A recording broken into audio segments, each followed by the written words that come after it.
मो ना हूँ सरोजा चौधरी आपण मानकर प्रिय रोजी मोर किचन ना हूँ रोजीज किचन मुझे भुवनेश्वर कम्प्लीटली ऑथेंटिक पिठा पणा सब मु पसरा धरिकी बसची कहीं आमर जो पिठा पणा गुड़ाक लुचि पाइबा बसला ताकू मु बर्तमान पुनर्जीवित करुचे। कौन केमती कहबे पिठार रेट केमती कोन होई पिठा आज मु आनी गुजिया आनी गोटे दशहरा तैयार हुए से गोटे मुदुक आनी क्षीर पोड़ पिठा चाउल पोड़ पिठा आरिसा अटा काकरा सुजी काकरा चंद्रकांति सिजा मंडा तापरे पनीर आज तो आजिकल तो युवपीढ़ी टे भल पाती ये सब खाया वेस्टर्न ओडिशार जोटा चाउल बरा से आनी पनीर पपकर्न आनी आलुदम अच्छी सबकि जिनस अच्छे ओटा सब पनीर पपकर्न भयंकर रूप में खाऊ चाउल बरा भी भयंकर रूप में खाऊ क्षीर पोड़ पिठा तो मुझे जोगे पारनी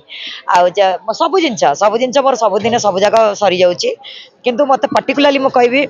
अरमास सब ऑफिसर मान को कहबी मत ये जो गोटे अरमास गोटे जगह देते सुंदर स्टॉल टे देते I am very very happy last year भी आसती कि प्राइवेटली पकई कि एथर आसती सेकेंड जिन हूँ ढेंकानालवासी को हृदय मु समस्त को धन्यवाद जनाऊँगी से एज ए लेडी मु आसिकी करी एते सुंदर भाव से सहयोग हाथ बढ़े आपण मैंने जिते स्टल पड़ुची रोजीज किचन स्टल चारियाडे पड़ुची अरमास तरफ